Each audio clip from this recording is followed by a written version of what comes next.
यो अहिले हामी गोर्खाको ठाटी पोखरी भन्ने ठाउँमा आइपुग्यौँ। हामी आएको बाटो चाहिँ यो अहिले यता देखेको बाटो चाहिँ हामी आएको बाटो हो।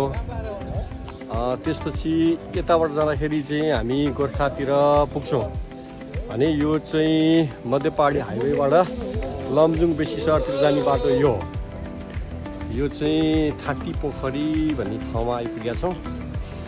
यस्तो छ अवस्था। अब हामी चाहिँ यहाँ केही खाजासाजा खान सकिन्छ कि भनेर आएको। यो अवस्था नदेखेपछि अब हामी बेसी सहरतिर लाग्यो।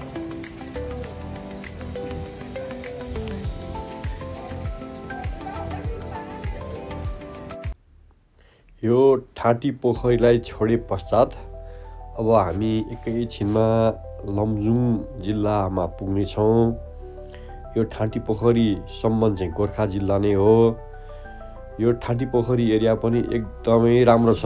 एरिया पनि फराकिलो छ, बाटो पनि पुरै पिच छ, दायाँ बायाँ फाँट पनि छ। यो अब अहिले हेर्नु है, यो चाहिँ लमजुङ जिल्ला। अब ठ्याक्कै यो मर्स्याङ्दी नदीको पुल यो लमजुङ जिल्लाको राइनस गाउँपालिका भन्नेमा हामी पस्यौँ। हामी लमजुङ छिर्यौँ अब यहाँबाट। यो लमजुङ जिल्लाको राइनस भन्ने गाउँपालिका हो। यो बाटोबाट अब हामी अगाडि बढ्दैछौँ। यो झन् सुन्दर छ। अब हामीले मध्य पहाडी लोकमार्ग अन्तर्गतको गोर्खा जिल्लालाई छोडेर हामी लमजुङ जिल्लामा प्रवेश गऱ्यौँ। यो लमजुङ जिल्लाको यो राइनस भन्ने गाउँपालिका चाहिँ एकदमै राम्रो रहेछ।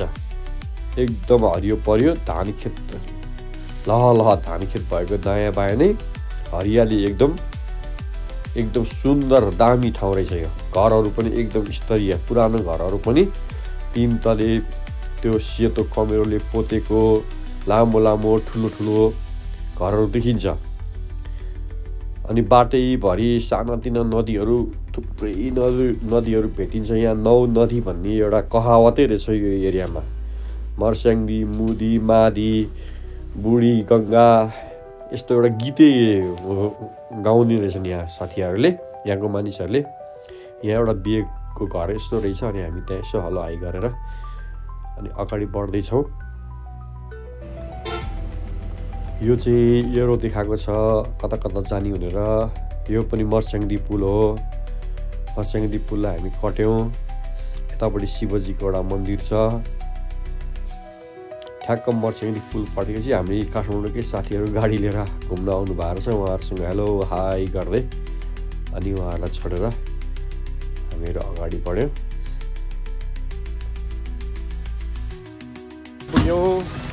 अब हामी आएको बाटो चाहिँ यतापट्टिबाट हो। यताबाट गयो भने चाहिँ यो मुगलिन हुँदै काठमाडौँ जाने बाटो भयो। त्यसपछि यो चाहिँ यताबाट चाहिँ बेसी सहर हुँदै लमजुङ बेसी सहर हुँदै अनि त्यसबाट यो रूपाताल फेवा बेगनासताल हुँदै अनि मध्य पहाडी समाजको बाटो चाहिँ यो पऱ्यो। यस्तो छ, राम्रो छ ठाउँ।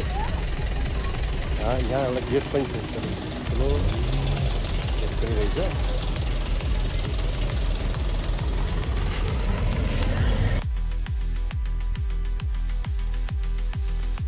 अब हामी यहाँबाट यो मध्य पहाडी लोकमार्गलाई पक्रिएर अगाडि बढ्न लाग्यौँ। अब उतातिर गयो भने मुगलिन पुग्ने रहेछ। यहाँबाट धेरै टाढा पनि छैन अरे मुगलिन। अब हामी यो माथिल्लोपट्टिको यो बाटो हुँदै लमजुङको बेसी सहर जाने भनेर हिँडेको।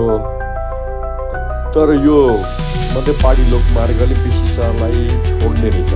बेसी सहर बजारभित्र छिर्ने रहेछ।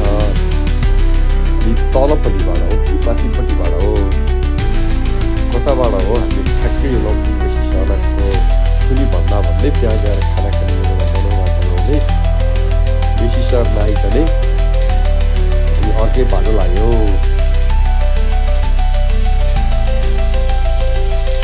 हामीले मध्य पहाडी लोकमार्गलाई मात्रै पहिल्याएर यसमा मात्रै हिँड्दै गर्दाखेरि केही ठाउँहरू हामीले सोचेको ठाउँहरू अहिले चाहिँ हामी लमजुङ जिल्लाको अनेक कुनै पनि ठाउँमा थाहै नभएको ठाउँ पनि हामी गर्थ्यौँ।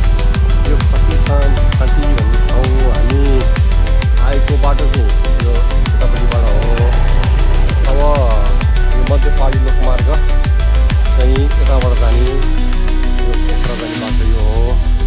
यतातिर चाहिँ यो गाउँ जाने बाटो हो, तर यो बाटो अलिक अफरोड छ रे। गयो भने चाहिँ यहाँबाट पनि गाउँ पोखरा चाहिँ पुगिन्छ भन्ने कुरा आयो। यो पनि एउटा जक्सनै रहेछ। यहाँ अलिकति बस्ने ठाउँमा यहाँनिर चाहिँ अलिक कच्ची कच्ची टाइपको छ।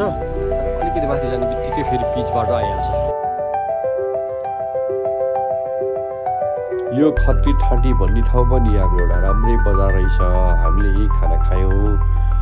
यहाँबाट बेसी सहर बजार पुगिँदैन भनेपछि अनि हामीले खत्री ठाँटीमै खाना खायौँ। यो राम्रै बजार छ यो एरियाको। हामीले पहिला नाम नसुनेको र चर्चितै ठाउँ रहेछ। अब हामी बेसी सहरतिर नपुगिकनै यो तलैको बाटो, बेसी सहरको यो बाटो तलपट्टिबाट पऱ्यो कि बेसी सहरको माथिपट्टिबाट पऱ्यो भन्ने कुरो चाहिँ हामीले त्यति हेर्नु पाउन सकेनौँ। माथिपट्टिबाट परेको भए त मनाङको एरियाबाट पनि छुन्थ्यो होला। त्यस कारणले तलपट्टिबाटै बेसी सहरलाई छोडेर तलपट्टिबाट हामी गइरहेछौँ जस्तो लाग्छ। अब यो ठाउँ पनि अलिक विकसितै ठाउँ रहेछ। दायाँ बायाँ लह धान पाकेका छन्। रुख बिरुवाहरू पनि एकदम राम्रो छ। घरहरू पनि एकदम स्ट्यान्डर्ड छ। त्यो चाहिँ पोखराको प्रभाव परेको ठाउँ रहेछ। यो पोखरामा जस्तै गरी ढुङ्गा तासेर घरहरू बनाएको छ। बाटोमा यस्तो नदीहरू झुलुमी पुलहरू थुप्रै देखिन्छ। यो नदीहरूको कारणले पनि सभ्यताको राम्रो विकास भएको पनि हो। किनभने नदी हुने बित्तिकै पानी हुन्छ, माछा हुन्छ, अनि जमिन राम्रो भइसकेपछि पहिला पुर्खाहरूले धेरै समयसम्म माछा मारेरै त्यहाँदेखि जीवन बिताए, माछीबाट जीविको पालन गरे भन्ने कुराहरू पनि इतिहासमा हामीले पढ्न पाउँछौँ। नदीहरू हरेक चाहिँ अब हेर्दा हामी तपाईँको चाहिँ यो पोखराको बेगनाथ तालको आइपुग्यौँ। हेर्दा यतापट्टि रूपा ताल रहेछ। लेफ्टपट्टि यो डाँडोबाट राइटपट्टि फेरि बेगनाथ ताल कस्तो राम्रो रहेछ भने यहाँ चाहिँ माछाहरू पनि खान पाइने। यो डिङमा बसेर दुईतिर रूपाको पनि देखिने रहेछ, बेगनाथ ताल पनि देखिने रहेछ। रूपा ताल र बेगनाथ ताल दुवै देखिने डिङको बाटो हुँदै हामी अगाडि बढ्यौँ। हामीले हेर्दै सोच्दै कताबाट यो ठ्याक्कै बेगनाथ तालको माथि पो आइपुग्यो त।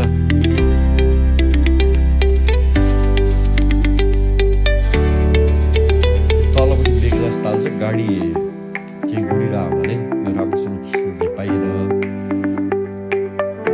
अब ठ्याक्कै हामी पोखरा बजार छिर्यौँ।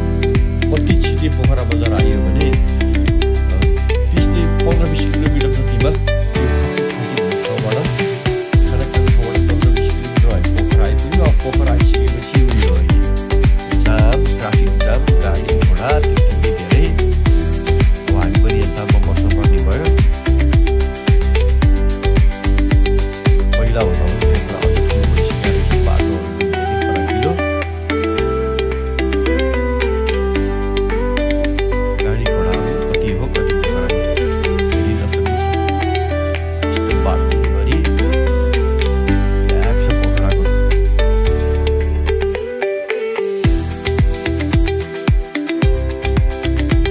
अब उतातिर रमाइलोसँग खुल्ला बाटोमा कतै पनि जाममा ट्राफिकमा नपरिकन खुरुखुरु आएको थियो। अब यो पोखरा आइसकेपछि उही कथा दोहोरियो, जामको कथा काठमाडौँमा जस्तै। झन्डै हामीलाई यो पोखराको 4-5 किलोमिटर बाटो पार लाउनलाई 1-1.5 घन्टा त यही लाग्ने जस्तो देखिन्छ। लागि नै सक्यो।